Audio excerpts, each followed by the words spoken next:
locked. Huh.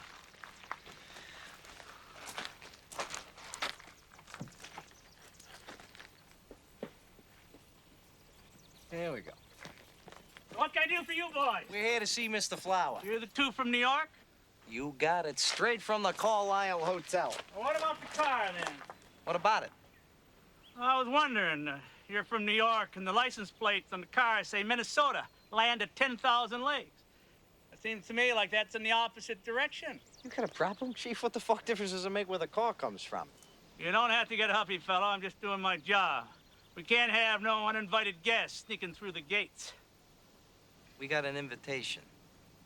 We're here to play cards. If you don't believe me, go ask your boss.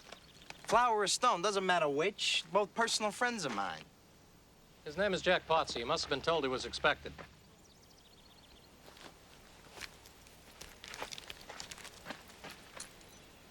Jack Potsy.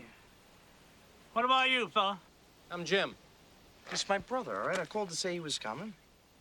Well, don't let nobody in without a name. That's the rule. Should have told me straight off. You didn't ask. Yeah? Well, maybe I forgot.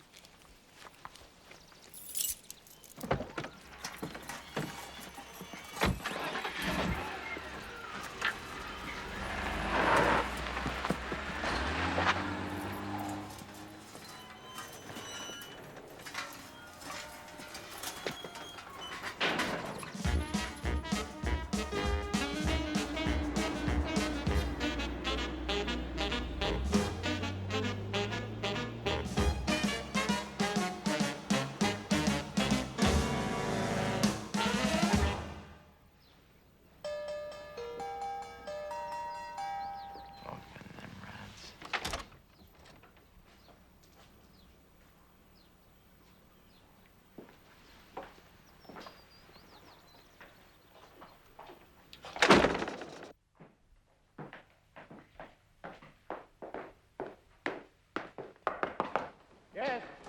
Your guests are here. Hi there, Bill. Good evening, gentlemen. Delighted you could make it. Good to see you again. This is my big brother, Jim. Jim Nash, isn't it? That's right. Jack and I are half brothers. We have the same mother. Now, I don't know who's responsible for it, but he's one hell of a little poker player.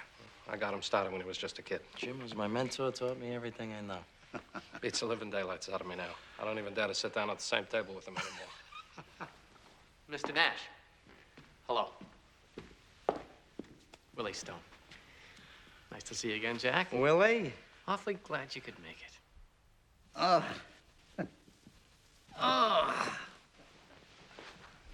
Willie and I always loved cards. Back in Philadelphia, it was a ritual with us. We played poker every Friday night. By God, how we used to love our weekends back then. Let me tell you, there's no better medicine than a friendly card game for sloughing off the cares of a workaday world. It's very relaxing. It takes your mind off things. Precisely. You know, for many years, Willie and I had offices in the same building on Chestnut Street. He was an optometrist, you know, and I was an accountant. And every Friday, we'd close up shop promptly at 5. First, we'd swing around to the corner newsstand and buy a lottery ticket. Then we'd go across the street to Steinberg's Deli. And I would always order the same thing, pastrami on rye. And Willie always had the corned beef. We did that for many years, didn't we, Willie? 9 or 10, I'd say. At least 9 or 10. Maybe 11 or 12. Maybe 11 or 12. Willie's wife died, and my wife left me. Then you struck it rich. Just like that. A bolt from the blue. That was almost 7 years ago. October 4th, to be precise. No one had hit the winning number for several weeks, and the jackpot had grown to an all-time high. Over $20 million, if you can believe it. Truly astonishing sum. For some reason, Willie and I actually discussed the numbers we were going to pick that day. You see, I've dealt with numbers all my life. And after a while, you begin to feel that each number has a personality of its own. You see, numbers have souls. And you can't help but get involved with them in a personal way. So there we were, holding the lottery ticket in our hands, trying to decide which numbers to bet on. And I looked at Willie and I said, primes. And Willie looked back at me and he said, of course. Because that was precisely what he was going to say to me. Prime numbers. It was also neat and elegant. Numbers that refuse to cooperate, that don't change or divide. Numbers that remain the same for all eternity. 3, 7, 11, 13, 19, 23, 31. Ah, it was the magic combination, the key to the gates of heaven. But it shocked us just the same. For the first week or two, we didn't know what to think. It was chaos. Television, newspapers, magazines. Everyone wanted to talk to us. And take our picture. Well, it took a while for that to die down. No sooner did we become rich than we started to become very rich. And once we were very rich, we became fabulously rich. I knew my way around investments, after all. I'd handled other people's money for so many years. Bill has the Midas touch. No matter what we do, it seems to turn out right. Now, so much pours in, we give half of it to charity, and still there's more than we know what to do with. It's as if God had singled us out from other men. Maybe so, but you didn't do so hot when you played me at poker.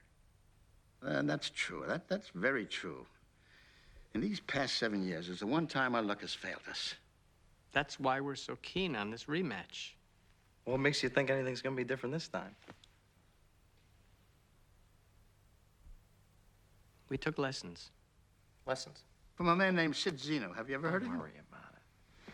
Yeah, he's an old guy, lives in Vegas. Way back when, used to be one of the top half dozen players in the game. Well, he still has an excellent reputation. So we had him flown out here from Nevada. I think you'll find our performance much improved this time, Jack. I hope so. Be ashamed to waste all that money on lessons and not get anything out of it.